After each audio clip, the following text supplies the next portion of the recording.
In 2008 and 2012, you voted for Barack Obama. Barack Obama. 2016, I voted for Donald Trump. Hillary Clinton.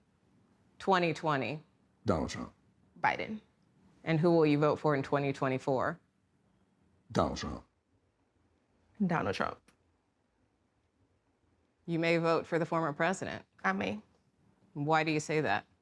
My views on certain things have changed. I am very much so riding the fence. What are you struggling with?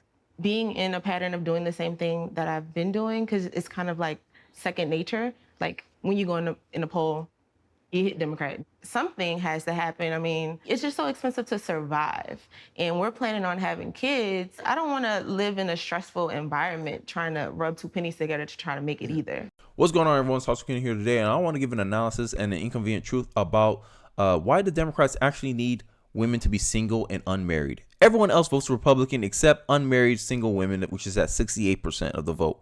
And I believe a lot of the policies that the Democrats push incentivize young women to be single, right?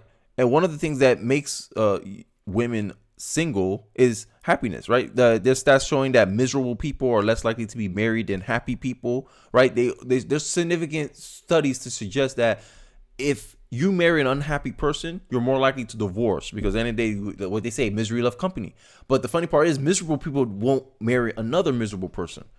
So a lot of these things that are being pushed in our society, especially in our social culture by the left, is intentionally making people unhappy. I just did a video about why woke people are so miserable, and all the anxiety, all the problems they look for. They don't look for solutions, they look for problems. They look for something to blame.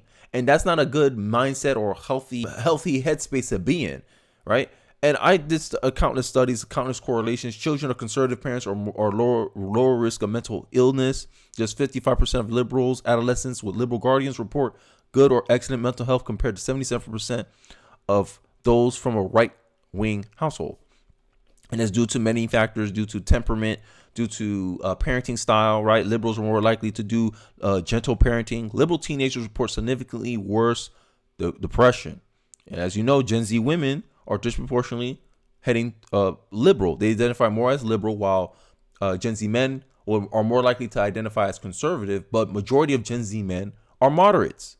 That's what they don't. I don't know. I don't understand why studies don't highlight this. Political gender gap grows as young women move left. It's between 18 to 29. This is Gen Z women, right? Ages 18 to 29 are now 15% more likely to identify as liberal than men in the same group, according to Gallup data. The gap is 5 times larger than it was in 2000, right? Zoom in. The gender gap first passed 10 points in 2017 when President Trump took office. Me Too movement took on the same year, initially pushing a younger generation of women to the left as they entered adulthood. And it seems like the left pushed this idea that women are not accountable for their own decision makings. Like women should not suffer any consequences for the bad choices they make. And the Me Too movement, I think, is one of the reasons why a lot of Gen Z men are moderate to conservative, because they see that, hey, this is a privilege you're giving women, right? During an accusation, you protect the identity of the accuser, but you don't protect the identity of the accused. This is why a lot of Gen Z men are more likely to say that men are facing discrimination than Gen X men, than baby boomer men, because of stuff like this, because of Me Too. Based on the sex of the individual, you having different standards for them compared to the other person. Both college students was drunk, but for some reason, it's the man's fault. And this is what's also driving a lot of Gen Z men to be moderate. And I think that the left is doing itself a disservice by saying that Gen Z men are conservative, even though only 29% of Gen Z men identify as conservative. Majority of Gen Z men identify themselves as moderate. So that what that's telling you? It's telling you Gen Z women, technically, from a political perspective, is becoming more extreme than the dating pool. If most of the Gen Z men are in the center, and you got women on the left saying that, oh my God, and all you see in the articles is Gen Z men more likely to be conservative than liberal, painting a black and white. You see the focus here? Instead of saying Gen Z men are more likely to be moderate compared to Gen Z women. Now, it's not that much of a difference. I think 44% of Gen Z men are moderate. I'm trying to find the thing for you guys. Young women are more likely to identify as liberal, 40%, than moderate, 37%. So there's still a big dating pool here. Here's the Gen Z men, 44% of them But this is the idea that I found that a lot of single liberal women will filter out men that have different opinions from them. I already showed you stats before. Democrat women are the most likely to block somebody who has an opposing political view. This is why I think the Democrats want single women. This is why Democrats want women single, because of the demographics is destiny thing. This is still their game plan, right? That's why they want more immigrants coming over the border, because they know that there's a disproportional benefit for the Democratic Party, increase their census. Then if they have kids, the kids will have more allegiance to the family, as they should. But it causes conflict of interest, because then the kids will vote in regards to protecting their parents than what's best for the nation. And that kind of conflicted vote is not good for our party. Single women are also more emotional compared to married women, because married women, they have to consider other people. Single women only worry about themselves. And abortion issue is the biggest example of this. Abortion rights has become a more pressing issue after Roe v. Wade was overturned in 2022. And I want to show you a clip with Michael Knowles, and it's not going to be a long clip, but you're going to see how this woman, I'm going to use her as a prototypical unmarried single woman, Gen Z, liberal, and how in my eyes, I want you to think of this in your back of your head while you're watching that clip. If she's like this in public, how would she be in a relationship? Let's take a look.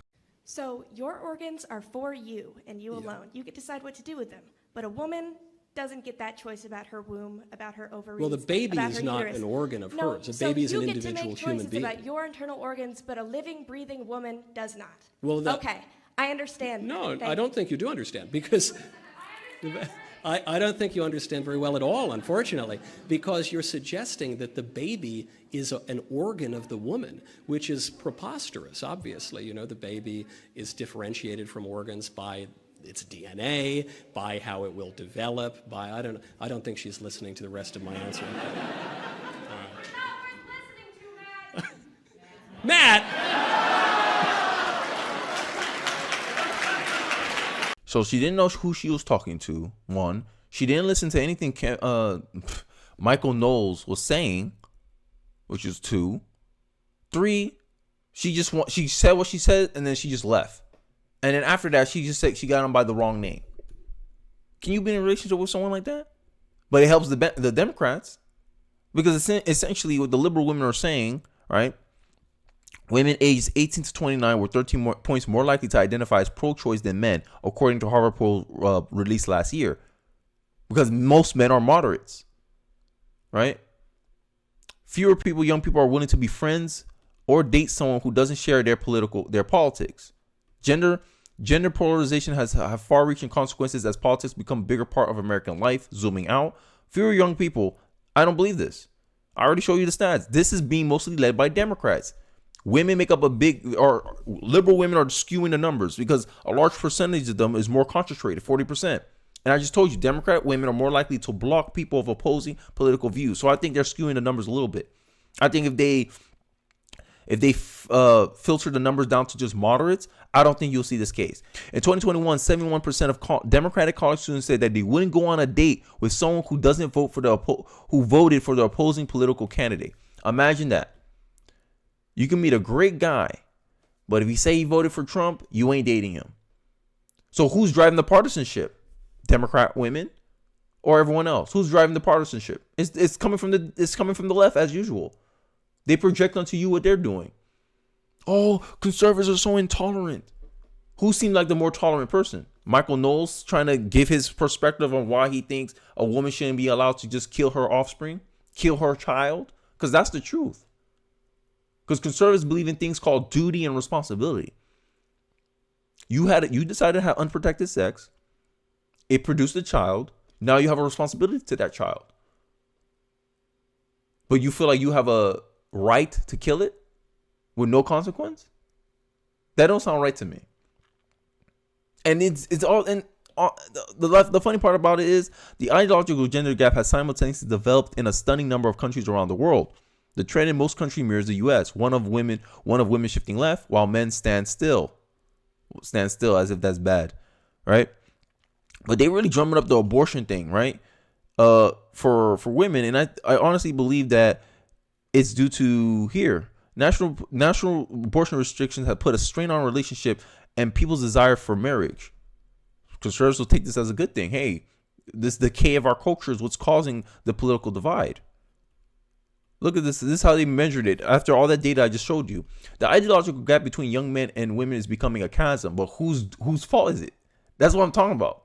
Who's more at fault for this? It's not Gen Z men. Most of them are moderates. And last time I checked, I thought moderates can kind of date both. They can kind of date conservatives. They can kind of date liberals. But for some reason, liberal women are saying that it's increasingly hard to find a partner. Men and women under 30 are experiencing a rapidly growing ideological divide. Most Gen Z men are moderate. Now, millennials are in this now too. Like I'm a millennial. We're in this too, but I'm just saying men are becoming more increasingly conservative, which is like a 4% shift to the next generation. The two shifts mark a significant chasm in the group's beliefs. I think this is over dramatized, but I digress. So they're worried about childless homes, harder for people to date. Tens of millions of people who occupy the same cities, workplace, classrooms, or even homes no longer see eye to eye. The data suggests the divide in the present is in the US, UK, Germany, South Korea, and Poland. So they talk about abortion rights are also becoming more widely contested in recent years. Men are more likely to vote for a candidate whom they disagree on the issue of abortion, while women, trans, are more likely to say that they wouldn't vote for a candidate who holds a different view on abortion than they do. Teen Vogue says. Imagine that. Who's driving the partisanship? Who sounds more intolerant? A pro-choice man is more likely to vote for a pro-life candidate than a pro-choice woman. But it's the conservatives that's are intolerant. You're projecting here, liberal. This is a problem, right? And this is what the Democrats want. The Democrats want rocky relationships because then it protects their base. Hell, it may even expand it because for them this is political calculus. The less married women there are, the more Democratic voters we get. They're playing the odds here. The stark difference in political affiliation and social issues can lead to relationship problems. Who that benefits? Democrats. Like, at the end of the day, there's a lot of studies that show that women's happiness is derived from their relationship. Liberal women are reported being less satisfied with their social lives than conservative women. Liberal women report being less happy than conservative women. Liberal women are more likely to have mental health issues than conservative women. All the choices that's good for Democrats are bad for individual women. But they've been conditioned through the school system. Remember, I just said college-educated women, college attendance is dominated by women. Women overwhelmingly graduate college. Overwhelmingly, women are in college debt, student debt. They got in debt into an institution that is dominated ideologically by the left. Part of their environment. They've been conditioned to think this way. They've been conditioned to think that this is a good thing. This is what they should do. They should be single. They should go around having undiscriminated sex with a bunch of people. Even though a lot of women in TikToks, you see this, you can find evidence of this somewhere, of them complaining about hookup culture. But they've been driven to do hookup culture because of feminist culture. But liberal women are more likely to identify as feminists. Honestly, it's so crazy how your own personal choices creates your politics. Politics is a downstream of culture. And if you're in a culture like colleges, overwhelmingly dominated by the left, then this is a big concern as well. Dropping birth rates. This is why they're so pro-abortion as well. Nationwide abortion perspective has made a strain on relationships. Like, imagine that. My ability to not be able to absolve myself of responsibility is making me less likely to date somebody. And for some conservatives, this is a good thing. They're like, yeah, good. We don't want liberals to date anybody because they're miserable people. I'm just being serious. Being in a relationship with someone who thinks a woman should not be able to decide whether to end a pregnancy is for women in some states a newly risky proposition. No, I think it's actually healthy. Like the person, because at the end of the day, it takes two to make a child. So what you're trying to say here is that the man has no right to decide what happens to his offspring. You do, because it resides in your body. Make it make sense. You want gender equality, but it seems like y'all don't want gender equality when it comes to abortion. I think the men are more likely to take advantage of you is pro-choice men. Pro-choice men will force you to get an abortion because he doesn't want to have a baby by you. You were just some fun night that he wanted. You was just a one-night stand. They don't. This is my funny part about the left. They don't mention instances of where a woman is pressured into ending her pregnancy, aka killing her offspring.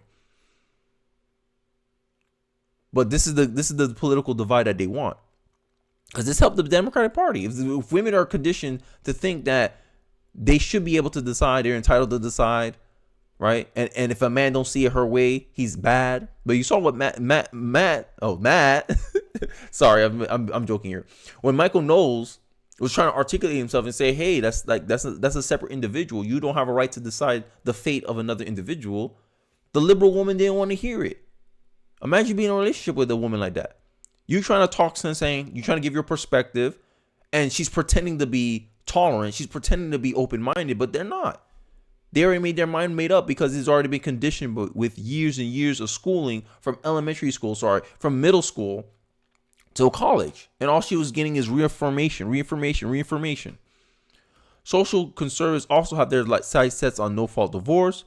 Hey, take seriously who you're going to date, because there's a huge penalty if you get divorced wrong, especially for men. This is why a lot of men are moderate right now. But liberal women don't see that. This will make ending marriage even more difficult, politically trapping people in abusive and dangerous relationships, even though most marriages aren't abusive and dangerous. 1. 2, no-fault divorce does not restrict you from leaving a divorce if you're in an abusive relationship. It's always been the case that if you're in an abusive relationship, if the man or woman cheats, you can break because there's fault. Oh, she cheated. But here's a real reason that a lot of liberal women don't like no-fault divorce is because there's studies showing that women are more likely to cheat on a relationship than men, right? And the penalty in fault divorce is whoever's at fault gets less of a consideration during the dividing of community. Overall, women are less likely to partner with men whose values differ from theirs. Who's pushing the partisanship? They're betting on demographic is destiny. This has always been the Democratic Party's MO. And this is why Democrats fight so hard for abortion rights. Why they want women to have the right to kill their offspring. Having children makes parents more conservative, studies found. That means if you're a moderate family and you have kids, you become a center-right family.